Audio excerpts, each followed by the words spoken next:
Pengusutan kasus dugaan korupsi dan tindak pidana pencucian uang atau TPPU yang melibatkan ex-Jaksa Agung Muda Tindak Pidana Khusus atau Jampitsus terus dilakukan.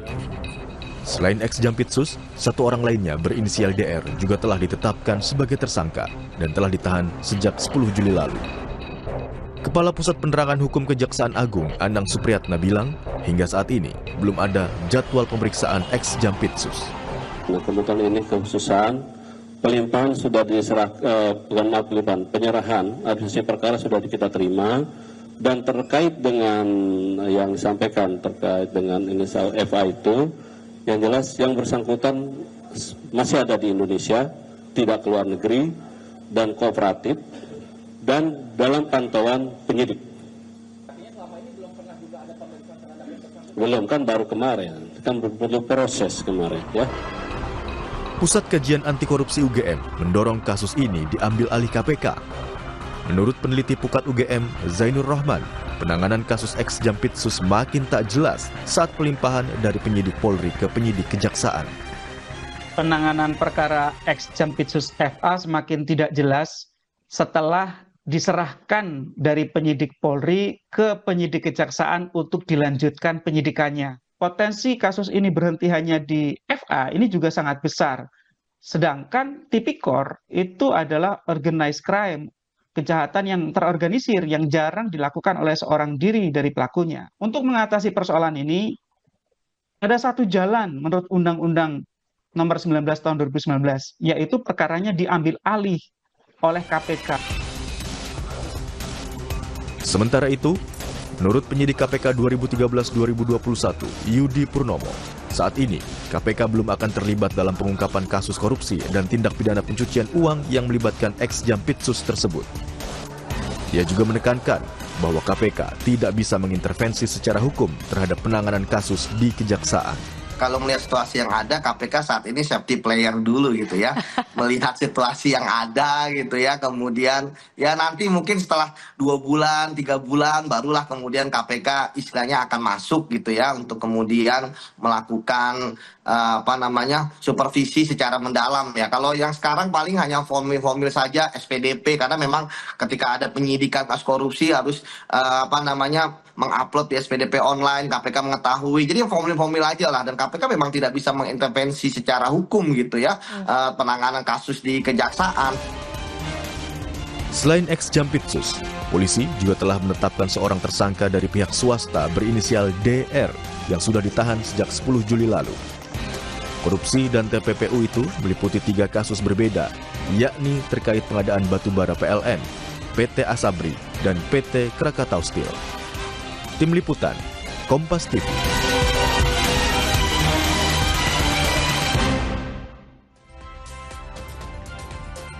Kasus korupsi yang menyeret ex-Jampitsus bukan hanya menarik perhatian karena barang bukti emas dan uang dengan jumlah fantastis, tapi juga karena polisi menyerahkan kasus ini ke Kejaksaan Agung yang notabene adalah institusi asal mantan Jampitsus tersebut. Apa langkah yang harus dilakukan demi menjawab kekhawatiran publik? Apakah KPK perlu dilibatkan dalam pengusutan kasus ini? Kita bahas dialog kita bersama dengan pakar pidana Universitas Jenderal Sudirman, ada Prof. Hipnu Nugroho, dan juga Komisioner KPK 2015 hingga 2019, Pak Saud Situmorang. Selamat pagi, Assalamualaikum Bapak-Bapak. Waalaikumsalam, selamat pagi. Assalamualaikum warahmatullahi wabarakatuh. Ya, saya ingin ke Prof. Hipnu dulu. Prof. Hipnu, ini kan kalau kita lihat ya, hingga kini ex-Jampitsus belum juga dilakukan penahanan. Bahkan Kapus Penkum Kejagung bilang belum ada jadwal pemeriksaan terhadap yang bersangkutan. Nah, bagaimana penilaian Anda soal proses hukum ini selanjutnya? Ya, ini memang yang menarik ya. Jadi pelimpahan itu kalau kita lihat hal yang tidak lazim, Mbak. Karena di dalam pasal 58 KUH baru itu sebutkan bahwa setiap penanganan yang dilakukan oleh penyidik berkoordinasi dengan penuntut umum dalam rangka sebagai bentuk sistem peradilan pidana sesuai dengan kewenangan masing-masing. Nah gitu loh. Jadi harusnya dipenyidikan dulu di polisi kan gitu lah. Oke, jadi Anda sepakat apa yang dikatakan oleh Prof. Mahfud ya beberapa hari yang lalu. Kalau ini memang tidak lazim dan sebagainya, kalau menurut Anda dari penilaian Anda? Betul, pasal 58 seperti itu Mbak. Pasal 58 kan setiap penanganan yang dilakukan oleh penyidik Polri berkoordinasi dengan penuntut umum sesuai dengan kewenangan masing-masing dalam kerangka sistem peradilan pidana. Itu sebagai bentuk jalan maju, karena kalau kita lihat KUHP lama itu mengenal asas diferensiasi utuh, ada pemisahan antara penyidik dan penuntut umum. Sekarang digabungkan sebagai ruang koordinasi yang itu diatur di dalam pasal 58 sampai 60 KUHP baru. Oke, jadi kalau menurut aturan hukum, prosesnya semestinya seperti apa yang harus dilalui? Semestinya penyidik Polri mengundang penuntut umum untuk melakukan suatu koordinasi. Jadi bukan menyerahkan. Nah itu, bukan menyerahkan. Kita lihat coba pasal 58, setiap penanganan tindak pidana yang dilakukan oleh penyidik Polri koordinasi dengan penuntut umum sesuai dengan kewenangan masing-masing. Nah, kewenangan masing-masing dalam rangka sistem peradilan pidana. Nah, itu kan jelas, Mbak. Itu jelas. Nah, tapi pertanyaan sekarang nanti Pak Saud, kenapa dilimpahkan kan itu serahkan? Nah, memang dalam konteks ilmu juga bisa ada betulnya, Mbak. Karena dalam suatu penyelesaian satu atap antara penyidik Polri dan penyidik kejaksaan itu kadang timbul ego. Ada suatu persepsi yang berbeda. Tapi ketika penyidik jaksa, penyidik penuntut umum, penyidik KPK, penuntut umum KPK, itu satu atap. Begitu satu atap, cepat untuk melakukan suatu pemberkasan yang akan di persidangan. Nah, dua dimensi ini juga saya kira perlu dijelaskan. Semuanya ada positifnya, ada negatifnya, yang jelas ada alasannya. Mudah-mudahan dengan pelimpahan ini sebagai asas cepat, kejaksaan langsung gaspol untuk menyelesaikan suatu pemberkasan yang akan penuntutan. Begitu kira-kira. Oke, kalau dikatakan ini diharapkan bisa lebih dipercepat begitu ya soal proses hukumnya ketika Kejaksaan Agung melakukan pemeriksaan terhadap yang bersangkutan begitu. Tapi kemudian kita lihat di harian Kompas yang terbit hari ini, Bapak-Bapak, headline-nya pemerintah ingatkan Kejagung agar profesional begitu ya. Ada desakan agar KPK segera mengambil alih penanganan kasus dugaan korupsi dan pencucian uang yang menjerat bekas Jampitsus tersebut.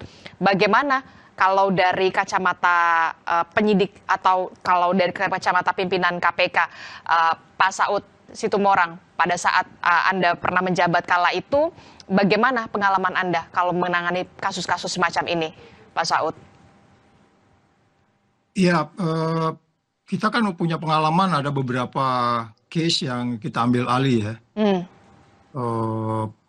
Ketika itu memang undang-undang lama. Tapi kalau di undang-undang baru pun itu di layar bisa kelihatan nggak ya? Ya, silakan. Ya, itu di layar itu kelihatan ya. Syarat pengambil alihnya itu ada berapa itu? Ada 7 syarat tuh. Jadi ngambil ini pasal 10 Undang-Undang 19 ya Mbak ya? Iya. Pasal 10 Undang-Undang 19 tahun 2019. Iya, ini KPK bisa ngambil alih dengan catatan itu, laporan masyarakat, proses penanganan tindak pidana korupsi, penanganan tindak pidana korupsi ditujukan pada melindungi pelaku korupsi. Dan kemudian kalau dilihat paling bawah, yang E itu coba, hambatan penanganan tindak pidana korupsi karena campur tangan dari pemegang. Nah ini kan Komisi 3-nya mulai campur-campur tangan kan itu. Jadi menurut Anda ini sudah memenuhi ya untuk bisa diambil alih? Sangat memenuhi syarat KPK hari ini ngambil alih. Udah itu aja. Udah ada jelas ini Undang-Undang 10 pasal 10 ya, 10A ya. Jelas ya poinnya di situ ya. Baca ya Mbak ya. Jadi saya nggak asumsi saya nih. Bahkan kalau di pasal nanti di pasal 11-nya itu ada penegasan lagi kasus-kasus yang ditangani oleh melibatkan penegak hukum gitu. Ada itu disebutnya di situ. Di pasal 11 bisa dilihat. Jadi jangan tunggu-tunggu lagi. Jadi kalau orang bilang nunggu sana nunggu sini enggak. Ini dikatakan di sini berwenang mengambil alih dengan kondisi seperti ini gitu loh. Ya, jadi jelas ya, kira-kira gitu ya Mbak ya. Saya tampilkan langsung tadi supaya kita nggak salah persepsi. Gitu Mbak. Oke, jadi kalau dari kacamata Anda begitu ya memang sudah jelas bisa segera untuk diambil alih oleh KPK begitu dan memenuhi syarat. Nah, kalau dari kacamata hukum dari Prof. Hipnu sendiri, bagaimana Prof. Anda melihatnya? Ya, jadi lahirnya KPK itu kan sebagai bentuk trigger mekanisme, sebagai bentuk penguat kan itu Bang Saud contoh. Nah, dalam hal seperti ini memang di dalam pasal 10A itu sudah dijelaskan secara rigid bahwa apabila dalam penanganan suatu tindak pidana itu ketidakobjektifan, satu, ada suatu hambatan, dua, ada melindungi terkait adanya suatu dugaan tindak pidana korupsi lainnya, keempat, ada intervensi, apakah itu eksekutif, apakah legislatif, apakah yudikatif. Ini terjadi lah. Kalau itu terjadi, maka KPK punya kewenangan untuk mengambil alih. Pertanyaannya, ya ini kan baru seminggu, mudah-mudahan dalam 2 minggu, Pak Saud mungkin kita lihat intervensi atau ada tidak kemudian benturan kepentingan atau tidak selalu melindungi. Nah itu baru nanti kita KPK mengambil alih. Ini memang bentuk solusi, Mbak. Jadi baguslah legislatif kita ini membuat suatu undang-undang KPK, undang-undang kepolisian, termasuk jaksa dalam rangka mengambil alih, apalagi pasal 11 tadi ketika melibatkan penegak hukum. Nah ini kan penegak hukum. Jadi secara normatif KPK punya kewenangan, tapi secara empiris saya kira melihat kondisi berjalannya waktu. Begitu. Oke, nah kalau tadi sebenarnya kalau dari perspektif Prof. Hipnu dan juga Pak Saud ini sudah satu jalan begitu, boleh diambil alih oleh KPK, tapi kemudian pada saat paket sebelumnya Mas Yudi mengatakan KPK tampaknya saat ini seperti safety player. Nah, kalau dari respon Pak Saud bagaimana? Benarkah KPK saat ini posisinya safety player? Iya, kan itu di awalnya kenapa saya Undang-Undang 19 ini kan dari awal saya paling ngotot untuk tidak setuju. Karena kan akhirnya pelemahannya. Pertama dia jadi bagian dari pemerintah. Jangan-jangan pimpinannya mesti lapor Pak Prabowo dulu. Pak, gua ambil alih ya. Sebenarnya kalau undang-undang yang lama nggak mesti lapor-lapor presiden. Karena dia bukan di bawah presiden. Karena dia bagian dari presiden. Kita juga nggak tahu pertemuan presiden sebelumnya, beberapa hari sebelumnya itu dengan 3 unsur ini, ada Menhan, ada kepolisian, ada Kejagung tuh ngomongnya gimana, kita kan nggak tahu. Tapi intinya juga inilah kalau undang-undang KPK ini masih seperti sekarang. Kita berharap kan ini diperpuin, ini undang-undang KPK ini dikembalikan seperti dulu. Supaya apa yang disampaikan oleh Yudi tadi, Yudi kan mengalami 2 proses ini. Dia undang-undang sebelum direvisi dan sudah direvisi. Memang dengan dia di bawah pemerintah itu mereka jadi nggak berani, walaupun di pasal 10 tegas. Itu udah tegas, nggak usah nunggu-nunggu perintah presiden juga dia bisa ngambil alih. Tapi kan kita tahu Dasolen dengan desainnya itu kalau Pak Hipnu bilang itu kan agak beda gitu. Apa yang tertulis, apa yang dilaksanakan. Tapi marilah kita gunakan naluri logika dan argumentasi hukum kita.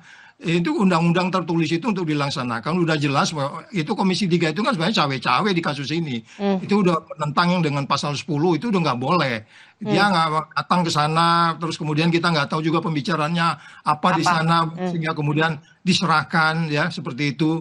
Terus kemudian pada bagian lain Pak Mahfud juga mempertanyakan penyerahan itu dasarnya apa, P21 atau menyerahkan pasrah bongkoan, kasus itu diserahkan semua bonggolannya dan seterusnya. Jadi kalau kita lihat kembali lagi ke pertanyaannya, bagaimana sebenarnya KPK harus melakukan apa yang disebut sebagai dengan prudent, dengan hati-hati, oke, itu benar. Karena memang ketika penyelidikan mulai dilakukan oleh penegak hukum lain, ada yang namanya SPDP online. Jadi di SPDP itu online itu mereka harus mendaftarkan sehingga kita tahu kapan mereka mulai dan apa hambatannya. Tapi janganlah lupa bahwa di Undang-Undang KPK juga di bagian awal, kalau publik sudah sangat menyoroti, saya nggak tahu kalau publik menyoroti juga bisa pengaruh media, pengaruh TikTok ya. Tapi intinya di situ sebagian menarik perhatian publik. Ya ini kan kasus high profile person, emasnya kalau dibiarin bisa jangankan 74 kilo, bisa jadi 100 kilo tuh dan seterusnya.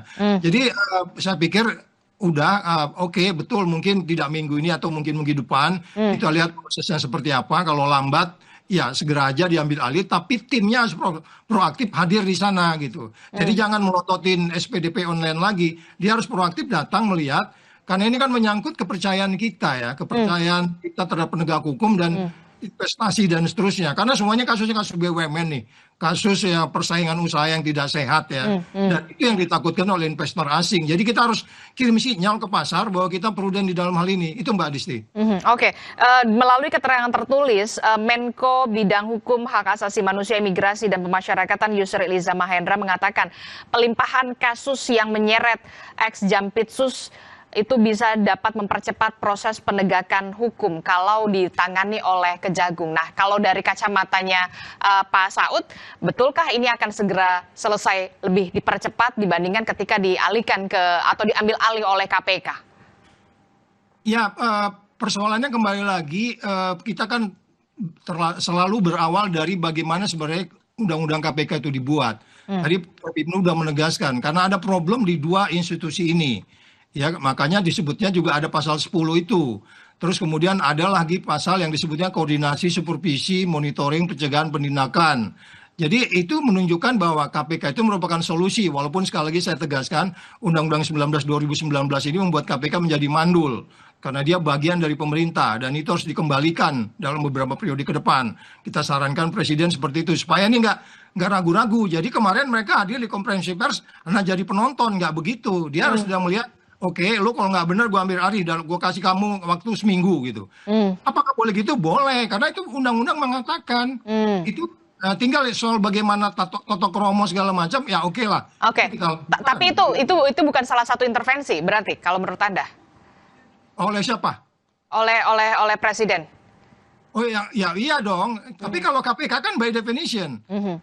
Oke, kita katakan political apa namanya pemerintah, oke silakan politik hukum pemerintah. Tetapi kalau kemudian dia masuk ke proses formil dan materialnya, kalau bahasanya Pak Wisnu, Prof. Wisnu itu udah nggak bisa. Dia hanya bisa mengatakan, benerin ya, gue mau ini indeks persepsi korupsi tahun depan naik, lu jabarin sendiri. Nah, dilakukan dengan prudent. Nah, kemudian sesuai dengan undang-undang masing-masing, KPK udah menegaskan, dia juga harus sebenarnya ngambil proaktif.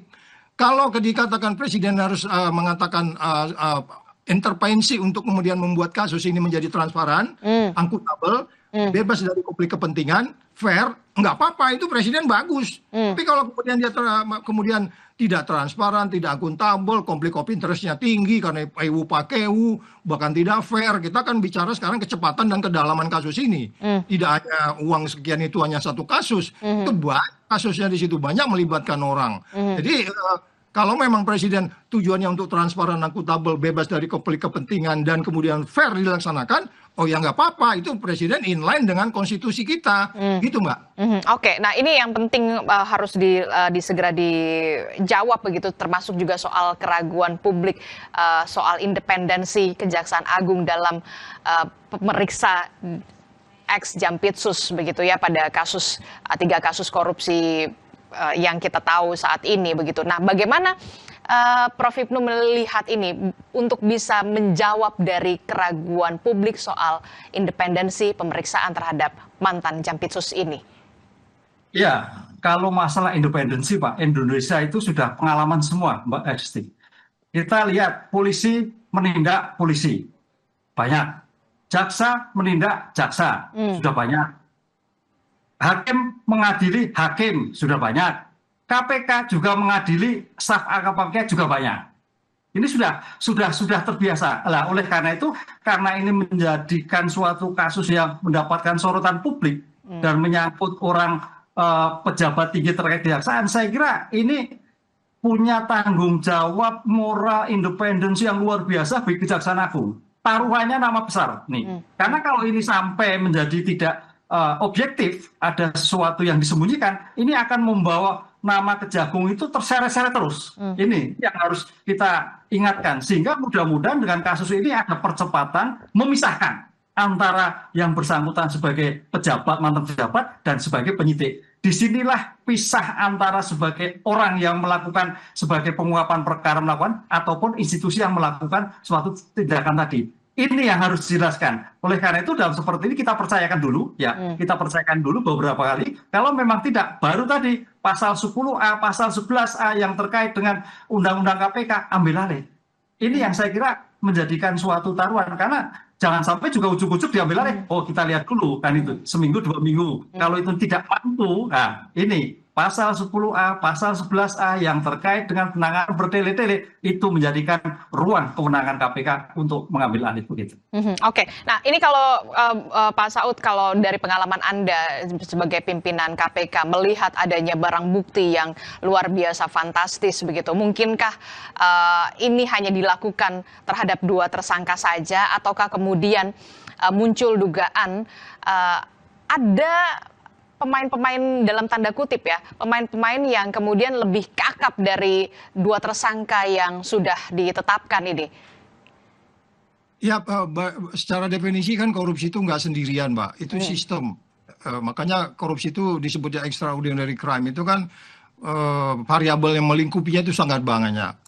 Cenderung political corruption, state capture corruption, tidak sendirian, merusak sistem, mengecewakan masyarakat dan seterusnya, sehingga disebutlah sebagai extraordinary crime. Karena sistemnya itu yang kita sebut sebagai meyakinkan kepada kita, sistemik, itu melibatkan struktur, ya kan? Nggak mungkin juga kalau yang bersangkutan ini si Epa ini sendirian, nggak. Makanya kan kemarin menimbulkan pertanyaan, dia ada tim di sana, dia bekas pimpinan di sana, kemudian diperiksa bekas sama anak buahnya. Saya nggak ngerti psikologinya kayak apa itu. Oke lah, sehingga kemudian kita kan tahu bagaimana sosiologi di Indonesia, bagaimana juga psikologi bekas pemimpin dan bawahan dan seterusnya. Jadi dan semua bisa saling kunci-mengunci. Lu kalau nanya gua lagi nanti gua sebutin lu bagian dari tim gua lo. Bisa aja dia ngomong kayak gitu kan.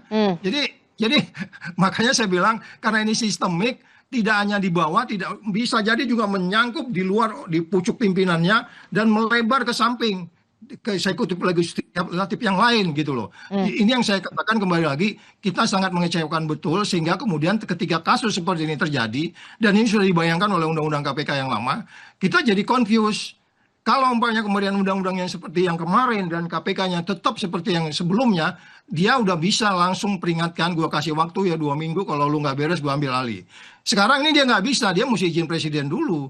Presiden kan membawahi KPK sekarang. Jadi makanya saya bilang kalau kita mau ini tuntas solusinya, please Pak Presiden buat Perpu, kembalikan undang-undang KPK supaya Anda selesai nanti memimpin tuh beres dengan kembali ke sebelumnya dan noise seperti ini nggak akan terjadi. Kita sekarang kan beberapa orang juga nggak percaya sama KPK. Katanya KPK dipimpin oleh polisi. Loh, dulu juga waktu zaman saya ada polisi juga di dalam sana. Tetapi karena ada check and balance-nya dan undang-undangnya, ya orang percaya pada publik. Ini kan kalau kita bicara perkembangan Republik ini, perkembangan ekonomi dan seterusnya, itu kan urusannya saat ini trust. Bagaimana kita mengembalikan trust. Jadi jangan membuat sebuah upaya-upaya yang menimbulkan kecurigaan, sehingga kemudian rupiahnya ini akan anjlok terus nih. Terus Anda bilang nggak ada, Disti. Kamu kejam kalau bilang nggak ada hubungannya dengan kasus ini. Semuanya ada kaitannya gitu loh.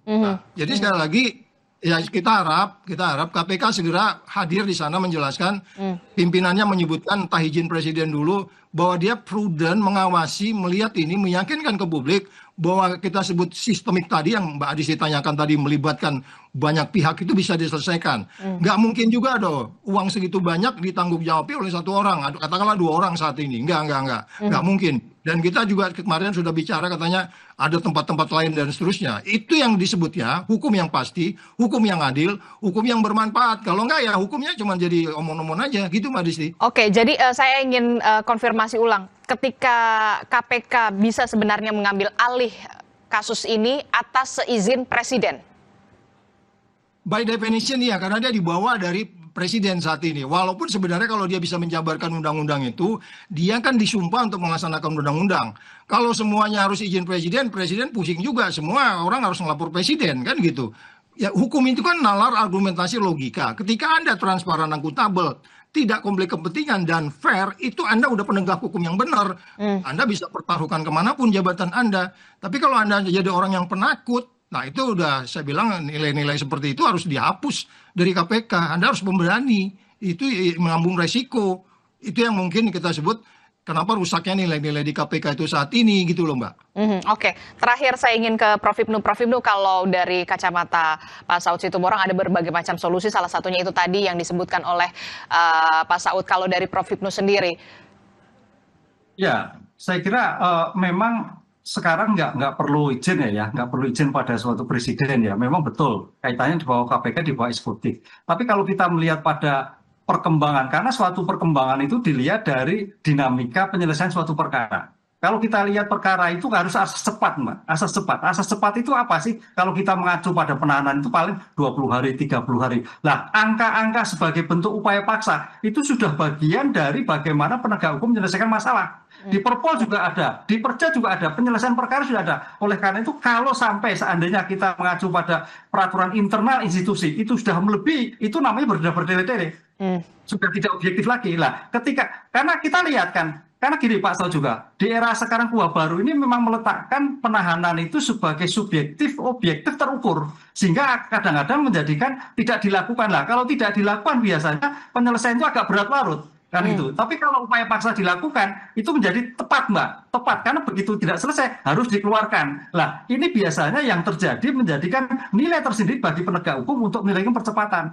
Oleh karena itu paling tidak dengan gaya masing-masing penyelesaian perkara di penyidik, penuntut umum sudah ada jeda waktu, saya kira harus itu yang menjadikan dasar untuk tidak bertele-tele. Satu. Kedua, ada suatu perkembangan perliris. Apa yang dilakukan? Oh, emasnya seperti apa? Daerahnya dari mana? Asalnya dari mana? Kemudian rilis tersangka. Oh, orangnya bertambah. Kedudukannya seperti ini. Oh, terkait dengan asal-usul barang dari sini dan sebagainya. Itu saya kira sebagai bentuk objektivitas. Jadi kalau memang nanti diem-diem, ujuk-ujuk, naiklah. Saya kira itu suatu pertanyaan objektivitas. Lah, itu saya kira baru KPK juga langsung bisa mengambil alih, gitu, Mbak. Sepanjang ada konferensi pers, sepanjang keterbukaan, saya kira masih bisa dalam koridor untuk segera percepatan seperti itu. Oke, nanti kita akan lihat akan seperti apa, tapi pemerintah sudah mengingatkan Kejaksaan Agung agar tetap profesional untuk bisa menangani kasus ini. Terima kasih Pakar Pidana Universitas Jenderal Sudirman, Prof. Hipnu Nugroho, dan juga Komisioner KPK 2015-2019, Pak Saud Situmorang. Sehat selalu Bapak-Bapak. Assalamualaikum, selamat pagi. Saudara, informasi penting lainnya masih akan kami hadirkan.